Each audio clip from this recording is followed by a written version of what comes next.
నమస్కారం అండి అందరికీ. Welcome to my YouTube channel Sri Manju spiritual. మనము ప్రతిరోజు లలిత సహస్రనామాలన్నిటికీ ఒక్కొక్క చొప్పున ప్రతిపదార్థాలు తెలుసుకుంటున్నాం కదా. శ్రీమాత్రే నమః. ఈరోజు 225 ప్రతిపదార్థం తెలుసుకుందాము. మహాయోగేశ్వరేశ్వరి. ప్రతిపదార్థము మహా గొప్ప యోగి ఈశ్వరి, యోగేశ్వరి. యోగీశ్వరులకు ఈశ్వరి నాయకురాలు.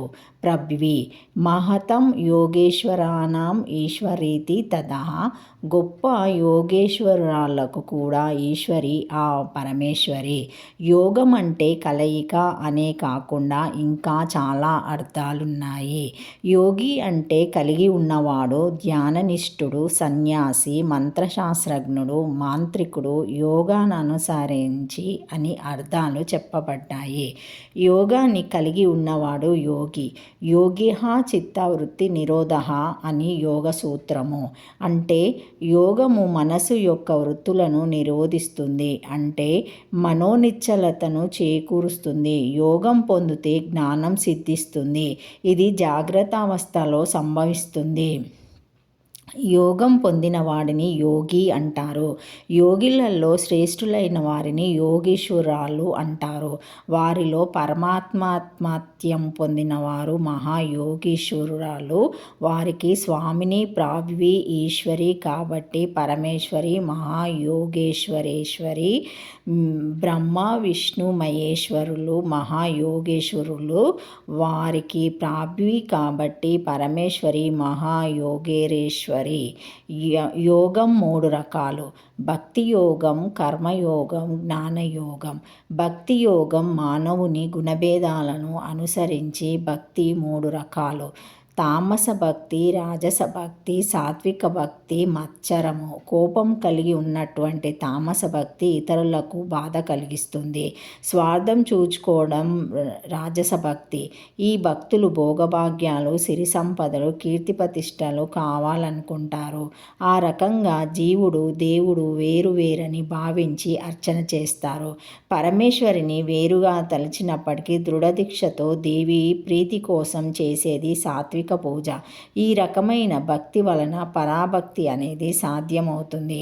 రాజస తామస భక్తి మార్గాల వల్ల పరాశక్తి సాధ్యం కాదు. పరాభక్తి అంటే పరమేశ్వరి మీదనే మనసు నిలిపి ఆమెను నిరంతరం ధ్యానం చేయడం ద్వారా సాక్షిలోక సాలోక్య సామీప్య సాయుజ్యమనబడే వివిధ రకాలైన ముక్తులను సాధకులు పొందుతారు. పరాభక్తి అంటే అన్ని జీవులలో పరమేశ్వరి స్వరూపాన్ని చూడటం, తన మీద ఉన్న ప్రేమనే ఇతరుల మీద కూడా చూపటం. ప్రాణులందరిలోనూ జీవచైతన్యం ఉన్నది కాబట్టి జీవుడికి దేవుడికి తేడా లేదని చెప్పడం. ఎవరి యందు భేదబుద్ధి ద్రోహబుద్ధి చూపకుండా అందరినీ సమానంగా చూడటం, గౌరవించడం.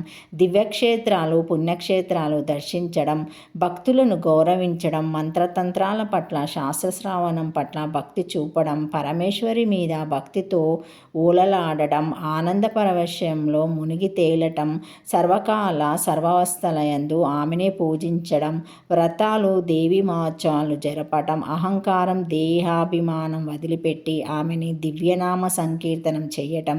ఇవన్నీ కలిగిన భక్తిని పరాభక్తి అంటారు.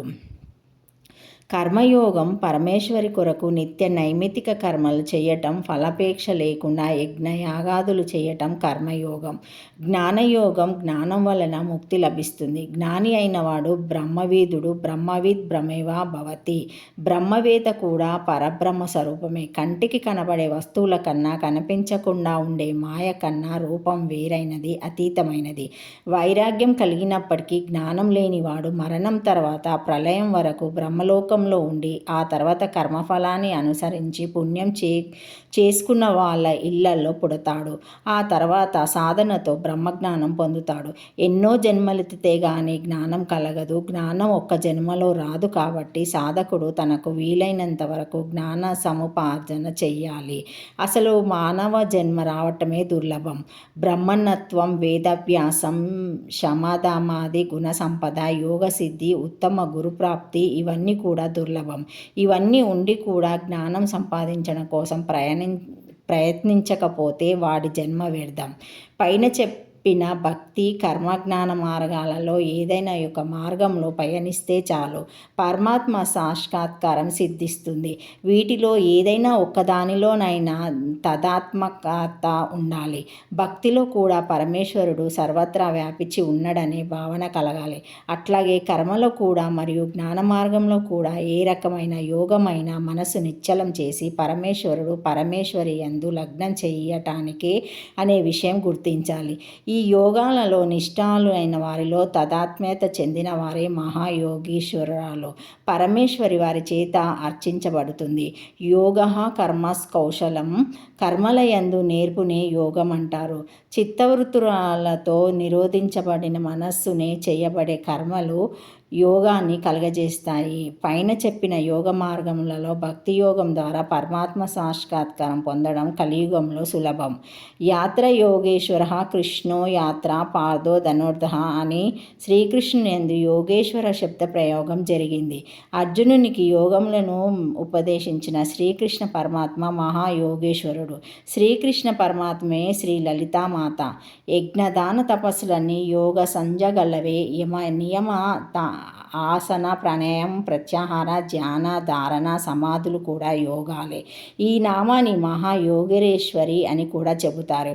యోగం అంటే కలయిక అని అర్థం చెప్పుకున్నాం కదా. నదులు గ్రహాలు నక్షత్రాలు సముద్రాలు వృక్షాలు జీవజాలము ఎడారులు పర్వతాలు మొదలైనవన్నీ కూడా కలిసి ఉండి ఒకే పేరుతో పిలువబడే ఈ విశ్వాన్ని ఒక మహాయోగం అని అంటే ఈ మహాయోగానికి ఈశ్వరుని మహాయోగేశ్వరుడు అనాలి. ఈ మహాయోగేశ్వరునికి ఈశ్వరి అమ్మవారు అని ఈ నామానికి మరి ఒక విశిష్టమైన అర్థాన్ని చెప్పుకోవచ్చు.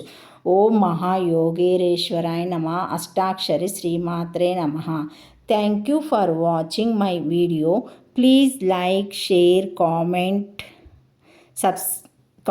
And subscribe to my channel. మరిన్ని వీడియోస్ మళ్ళీ కలుస్తానండి. Thank you.